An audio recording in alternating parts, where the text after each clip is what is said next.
ലാലേട്ടന്റെ eviction promo വന്നിരിക്കുകയാണ്. ആരായിരിക്കും ഇന്ന് ബിഗ് ബോസ് വീട്ടിൽ നിന്ന് പുറത്താകാൻ പോകുന്നത്? നിവിൻ ഔട്ടാകുമോ അതോ പണിഷ്മെന്റ് കിട്ടുമോ അതോ വേറെ ആരെങ്കിലും ആയിരിക്കും ഔട്ടാകുന്നത്? കണ്ടറിയാം. ഷാനവാസ് തിരിച്ചു വന്നിരിക്കുകയാണ്. അപ്പം എന്താണ് സംഭവം എന്ന് പറയാം. എല്ലാവർക്കും നമസ്കാരം. ഞാൻ നിങ്ങളുടെ സ്വന്തം രേവതി. വീഡിയോ ആദ്യമായിട്ട് കാണുന്നവർ ചാനൽ സബ്സ്ക്രൈബ് ചെയ്യണം, ലൈക്ക് ചെയ്യണം, ഹൈപ്പ് ചെയ്യണം. അപ്പോ ലാലേട്ടൻ ഇവിടെ എവിക്ഷന്റെ ലെറ്ററുമായിട്ട് വരികയാണ്. ഇന്നത്തെ എപ്പിസോഡിൽ മെയിൻ ഹൈലൈറ്റ് എവിക്ഷൻ തന്നെ ആയിരിക്കും. ഓക്കെ, പിന്നെ ഷാനവാസ് തിരിച്ചു വരുന്നത്. പിന്നെ എവിക്ഷൻ പ്രക്രിയയിലേക്ക് എല്ലാവർക്കും സ്വാഗതം. കഴിഞ്ഞ ആഴ്ച മാത്രമല്ല, ഷോ മുഴുവൻ കണ്ടിട്ട് ഒരു ടോട്ടൽ അസസ്മെന്റ് ആണ് ആൾക്കാർ എടുത്തിട്ടുണ്ടായിരിക്കുന്നത്. എന്നിട്ടായിരിക്കും അവർ ചെയ്യുന്നത്. ഇനി അങ്ങനെ തന്നെ ആയിരിക്കും, ഒരു ടോട്ടൽ അസസ്മെന്റ് ആയിരിക്കും. ഒരു കാര്യം ഇവരെ കമ്പയർ ചെയ്ത് എങ്ങനെയാന്നുള്ളത്.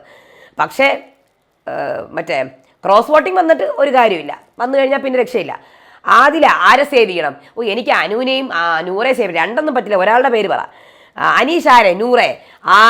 അനീഷിന് ഏകദേശം ഗെയിം മനസ്സിലായി വരുന്നുണ്ട് കേട്ടാ.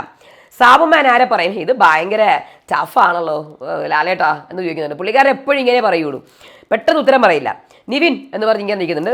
ഷാനവാസിൻ്റെ മുഖം ആതിരയുടെ ആ ഒരു ഇതിൽ കാണുന്നുണ്ട്. അപ്പോൾ ഷാനവാസ് തിരിച്ചു വന്നിട്ടുണ്ട് ഇന്നത്തെ എപ്പിസോഡിൽ. അപ്പം ഇതാണ് ഇനിയിപ്പോൾ കൂടുതലായിട്ട് എപ്പിസോഡിൻ്റെ പ്രൊമോ വരുമ്പോൾ അതുമായിട്ട് വീഡിയോ ഇടാം. അപ്പോൾ എന്തായിരുന്നാലും കാത്തിരിക്കുക. അടുത്ത വീഡിയോ ആയിട്ട് വരാം. അതുവരേക്കും ബൈ.